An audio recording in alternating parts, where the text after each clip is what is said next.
ভারতের তীব্র আপত্তি উপেক্ষা করে নেপাল আবারও নিজেদের মানচিত্রে বিতর্কিত কালাপানি, লিপুলেখো ও লিম্পিয়াধুরাকে অন্তর্ভুক্ত করেছে। ২৭ নভেম্বর দেশটির কেন্দ্রীয় ব্যাংক প্রকাশ করেছে নতুন ১০০ রুপির নোট, যেখানে এই সংশোধিত মানচিত্রটি ব্যবহার করা হয়েছে। এর ফলে ভারত যে এলাকাগুলোকে নিজেদের ভূখণ্ড বলে দাবি করে, সেগুলো নেপাল সরকারি নথিতে নিজেদের অংশ হিসেবে দেখালো। পিটিআইয়ের প্রতিবেদন অনুযায়ী নেপালের কেন্দ্রীয় ব্যাংক জারি করা এ নতুন নোটে সাবেক গভর্নর মহাপ্রসাদ অধিকারীর স্বাক্ষর রয়েছে। নোটে উল্লেখিত প্রকাশের সাল ২০৮১ বিক্রম সম্বত বা গ্রেগরিয়ান ক্যালেন্ডারে ২০২৪ সালের সমতুল্য।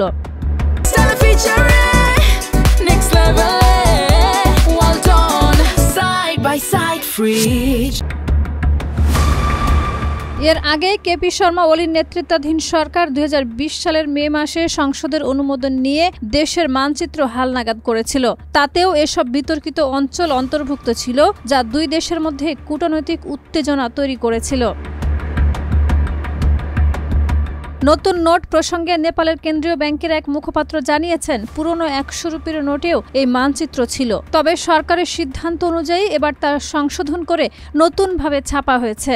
১০, ৫০, ৫০০ ও ১০০০ রুপির নোটে দেশের মানচিত্র নেই, শুধুমাত্র ১০০ রুপির নোটেই এটি ব্যবহার করা হয়। ভারত শুরু থেকেই দাবি করে এসেছে যে কালাপানি, লিপুলেখো ও লিম্পিয়াধুরা তাদের ভূখণ্ডের অংশ। এই অঞ্চলের বিষয়ে নেপালকে সতর্কও করা হয়েছিল।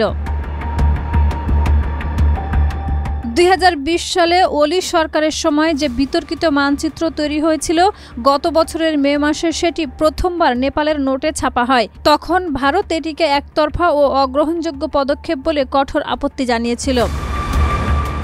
শাহিদা রুবি, মাই টিভি।